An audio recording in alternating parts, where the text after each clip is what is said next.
بد نصیبی بڑی خوبصورت شکل میں آتی ہے اور ہم اسے نہیں پہچان پاتے، اسی طرح خوش نصیبی بظاہر خوبصورت شکل میں نہیں ہوتی اور ہم اسے بھی پہچاننے سے انکار کر دیتے ہیں۔ اپنے فرضی نظریات کو اڑا دیجئے، چیزوں اور واقعات کو مختلف زاویوں سے دیکھنے کی عادت ڈالیے۔ اس بات پر غور کیجئے کہ لوگ کن راستوں کو اپنا کر کامیاب ہوتے ہیں۔ وہ استاد کمال کا انسان ہے جو اپنے اخلاق اور کردار سے آپ کی زندگی کو بدل کر رکھ دے۔ ہم خامیاں تلاش کرنے کے عادی ہو چکے ہیں، مکھی کی طرح ہمیں صرف گند ہی تلاش کرنے کی عادت ہو گئی ہے۔ ایک پنورا بنیے اور پھول کی تلاش کیجیے۔ رشتوں میں پائیداری کے لیے عزت و احترام اہم جز ہے۔ کرم ہو جائے تو سالوں کی محنت کا پھل لمحوں میں ملنے لگ جاتا ہے۔ طے کیجئے کہ میرا کیریئر کیا ہے، طے کیجئے کہ میرا مستقبل کیا ہونا چاہیے، طے کیجئے کہ میرا ویژن کیا ہے۔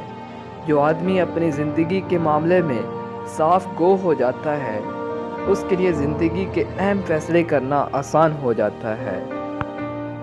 جو آپ کو راستہ دے، راستے کا شوق دے اور منزل کے قریب کرے، خیر کا علم ہے۔ کامیابی کا سفر آپ کی سوچ کی دنیا بدلنے سے شروع ہوتا ہے اور بعد میں آپ کی ساری دنیا بدل کر رکھ دیتا ہے۔ جن واقعات کو، جن لوگوں کو، جن نتائج کو اور جن حالات کو آپ مخلص ہو کر واقعی بدلنا چاہتے ہیں، ان کے لیے دل سے دعا کیجیے۔ اپنا زاویہ نظریہ بدلیے، زندگی شکوے کرنے سے نہیں بدلے گی۔ میں سب جانتا ہوں، یہ وہ فلسفہ ہے جو طالب علموں کو علم کا طالب بننے سے روکتا ہے۔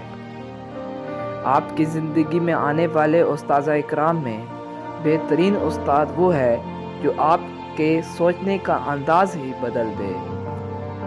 کسی کو جان سے مارنے کی ضرورت نہیں، صرف اس کی امید کو ختم کر دیں، وہ روز ہی مرتا رہے گا۔